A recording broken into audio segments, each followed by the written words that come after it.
Nowadays, we're supposed to believe the two guys pretty much responsible for modern day wrestling are bad guys.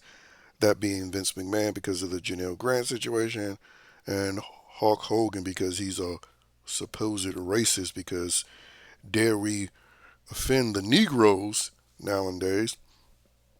And the reason why I bring that up is because if you ever notice, WWE has been collaborating with a lot of rappers, truly degenerate, criminal, bad people.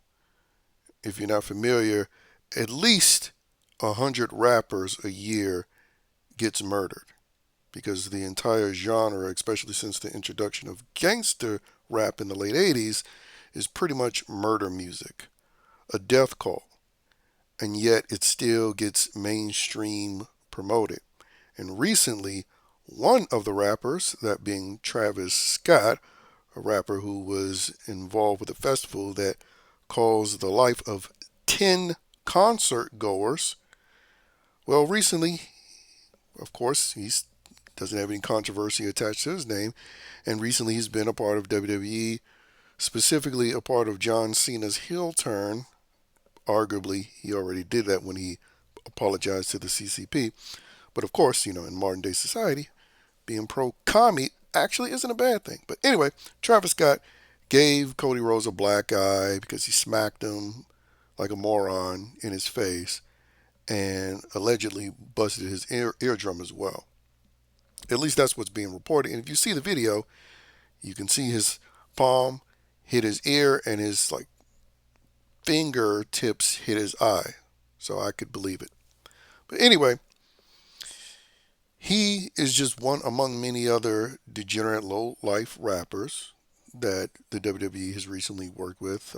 Metro Booming, a rap producer, is currently being accused of rape in a lawsuit. But he was seen not too long ago with Triple H and hanging out with Cody Rhodes in some promotion that they was doing. And remember, not too long ago, they teamed up with Sexy Red, a literal hood rat, gutter rat, trash, ratchet rapper who literally has a sex tape out there. And you remember China was supposed to be too controversial because she had a sex tape.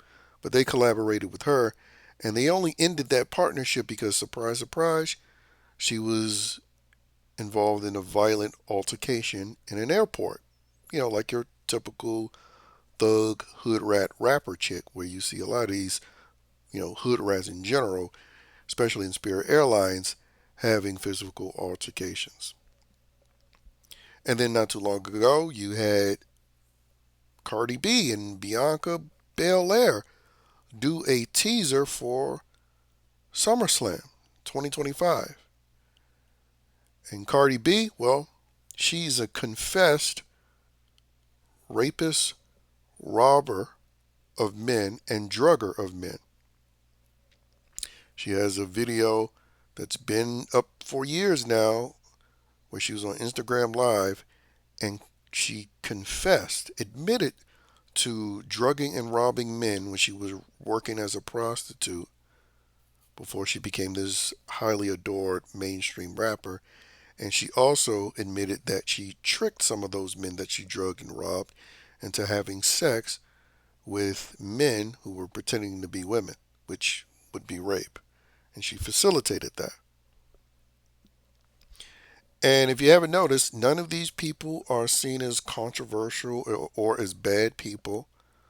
Of course, I can't forget how many instances WWE has collaborated with Snoop Dogg, who not only was on trial for murder, but he continues to advertise a gang lifestyle, affiliating himself with the Crip Gang, who is a literal criminal organization that has been responsible for taking and or ruining the lives of millions.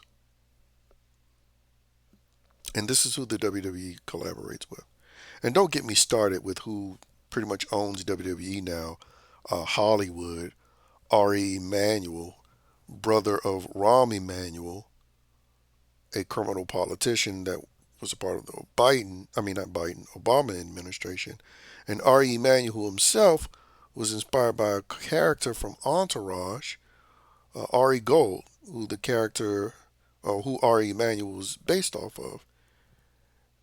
Nowadays they would categorize him as a sexist, racist, homophobe who was abusive to his employees because that's pretty much the character of Ari Gold, but it was given a comedic leaning when they were portraying that character. And again, I'm highlighting all this to tell you these are all the bad people, proven bad people, confessed bad people that the WWE is currently collaborating with.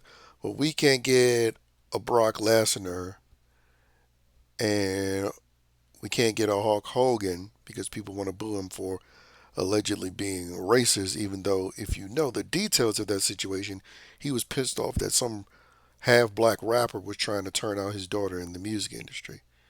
And when you hear stories of, the world of P. Diddy and what Jay-Z has been accused of, well, you realize what's been going on in that industry. And again, it goes back to the fact that rappers make murder music. And so, who would blame him? Any rational parent that cared about their child wouldn't want them affiliating with rappers, knowing all of what they get involved in inside the industry and in the streets. Now, lucky for her, she snapped out of it and ended up marrying some white hockey player. But anyway, just a reminder of why he was using that slur, which is quite frankly the least of what a rapper deserves to be called. But yeah, I just want to just use this Travis Scott story as an opportunity to highlight the real scumbags that the WWE works with and the scumbags that the social justice warrior fans that now apparently consume the entirety of the wrestling world. These are the kinds of people that the wrestling fans have no issue with. And then of course you can't leave out that the WWE now shamelessly works with Saudi Arabia. They're doing more and more events in Saudi Arabia. And you remember back in 2018, that was another one of those virtue signals that the SJW wrestling fans pretended to care about. Oh no, how could you work with those horrible people? But now they're mute because, well, it's, the Hollywood company that owns WWE now. It's them working with Saudi Arabia, so it's okay when they do it. And quite frankly, at the time, especially since it was 2018, I feel like that was part of the fake outrage was politically motivated because not only was it Vince McMahon still at the helm at the time, but in addition to that, that was during Trump's first term as president. At the time, Vince McMahon was still allowed to show his face, and he had a picture with Donald Trump in office when, at the time, Linda McMahon, his wife, was working in the Small Business Administration for the first term Trump administration. And so, again, the outrage was political. And it's always social political bias, the phony outrage. Because, again, if these people, all these people, so moral now, if they were truly moral at all, they would have stopped supporting professional wrestling during the Ring Boy scandal.